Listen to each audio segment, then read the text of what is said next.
اخلاص نہیں ہے، کچھ بھی ہے اخلاص نہیں ہے۔ ایک بہت اہم بات جو میں نے جمعہ کے خطبے میں سرسری ذکر کی تھی وہ رہ گئی۔ عرب علماء اس پر بہت زور دیتے ہیں، اور کیوں نہ دیں، قرآن حدیث زور دیتے ہیں کہ قرآن و حدیث کو ماننا اتحاد کیسے ہو۔ اب قرآن حدیث کیسے مانیں گے ہم؟ مولانا مودودی نے جیسے قرآن کی شرح کی وہ مانے، مولانا امین احسن اصلاحی صاحب نے کی وہ مانے، شیخ الیاس رحمہ اللہ نے اور شیخ زکریا رحمہ اللہ نے جس طرح تشریح کی اس کو مان لے میں، باقی کو رد کر دے میں۔ ہاں، امام ابو حنیفہ نے، امام شافعی نے، امام مالک نے، امام احمد بن حنبل نے، چشتی، قادری، نقشبندی کے طریقوں میں سے کسی ایک طریقے نے، دین کو جس نے جیسے سمجھایا، رفاعی طریقے نے، نقشبندیوں نے، چشتیوں نے، قادریوں نے، کس کو پکڑے کس کو مانے؟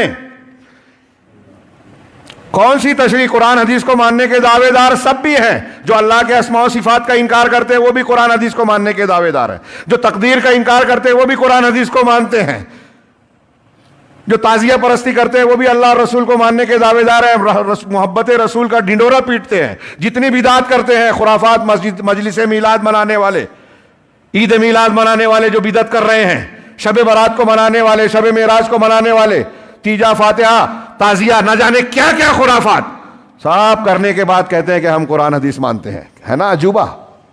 جو قرآن حدیث نہیں کہتا وہ مان کے بھی قرآن حدیث کو ماننے والے۔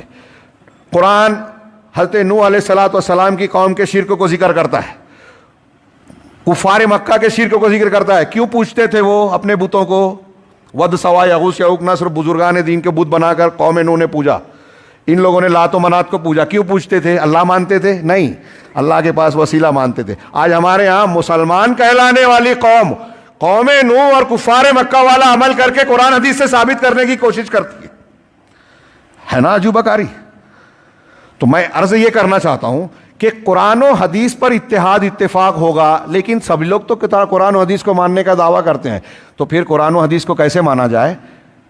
مشائخ نے بیان فرمایا کہ قرآن و حدیث کو سلف یعنی صحابہ کرام، سب سے پہلے صحابہ کرام کے فہم کے مطابق سمجھا اور سمجھایا جائے۔ جیسے صحابہ کرام نے قرآن و حدیث کو مانا تھا، لا الہ الا اللہ محمد رسول اللہ کو قبول کیا تھا، ویسے ماننا ہے، اس سے ہٹ کے نہیں۔ ابھی آپ نے دلیلیں سنی، فَإِنْ آمَنُوا بِمِثْلِ مَا آمَنْتُمْ بِهِ فَقَدْ اهْتَدَوْا، صحابہ کی طرح ایمان ہوگا تو ہدایت ہے، صحابہ کے طریقے کی مخالفت ہے تو جہنم کے راستے پر ہو۔ اور پھر ایک حدیث اللہ کے رسول نے فرمایا، یہ آخری بات اسی سے جوڑ رہا ہوں، اللہ کے رسول کی سنن کی حدیث کے، اِنَّهُ مَن يَعِشْ مِنْكُمْ بَعْدِي فَسَيَرَى اخْتِلَافًا كَثِيرًا، میرے بعد جو زندہ رہے گا وہ اختلاف دیکھے گا۔ اللہ کے رسول نے بتایا اختلاف ہوگا، آج ہم اسی پر بحث کر رہے ہیں کہ یہ اختلاف ختم کیسے ہو، متحد کیسے ہو۔ تو میرے بعد جو زندہ رہے گا وہ اختلاف دیکھے گا، فَسَيَرَى اخْتِلَافًا كَثِيرًا، اختلاف دیکھے گا۔ تو اب اللہ کے رسول نے اس اختلاف کے مٹانے کا کیا ذریعہ بتایا؟ نبی کا فرمان ایک جملے میں ایک کتاب اور سمندر ہوتا ہے۔ میری جو کئی گھنٹوں کی تقریر اللہ کے رسول صلی اللہ علیہ وسلم کے ایک جملے پر قربان جائے، میری کیا کسی کی بھی۔ ہاں، اگر جب اختلاف دیکھو گے تو کیا کرنا؟ فلاں دانشور کو پکڑنا، فلاں شہید کی کتابوں کو پڑھنا، فلاں پیر صاحب اور فلاں سلسلے میں بیعت ہو جانا؟ نہیں، اللہ کے رسول نے کلیئر بتایا ہے، ہم نہیں مانے تو یہ ہمارا قصور ہے۔ فعلیکم بسنتی، تو تم پر لازم ہے میری سنت۔ اختلاف ہوگا تو اللہ کے رسول کی سنت بچائے گی۔ ہاں، عبادات ہو، عقیدہ ہو، منہج ہو، اللہ کے اسماء و صفات ہو، جنت جہنم ہو، نماز روزہ حج زکوٰۃ ہو، حلال حرام ہو، یہاں تک کہ دعائیں ہوں، دعا بھی ہم وہی پڑھیں جو اللہ کے رسول نے بتائی، فلاں بزرگ کا تجربہ اور اللہ کے رسول کی دعا، دونوں میں کون بہتر ہے؟ آج کل ہمارے یہاں فلاں پیر صاحب کی تجربے کی دعا ہے آصف جین شیطان بھوت سے بچانے کے لیے، تو اس کو چھپا چھپا کے ایسے جیسے بڑا قیمتی معاملہ لے کر آئے ہیں۔ میں کہتا ہوں اللہ کے رسول کی سلف کہتے ہیں، ہمارے امام قرطبی، علامہ ابن تیمیہ، کہ اللہ اور رسول نے جو دعائیں بتائی ہے بس وہی پڑھو، اس میں اتباع کی ثواب بھی ہے، برکت بھی ہے، اللہ تعالیٰ کی سکھائی ہوئی دعائیں، اس سے جامع کوئی دعا ہو ہی نہیں سکتی۔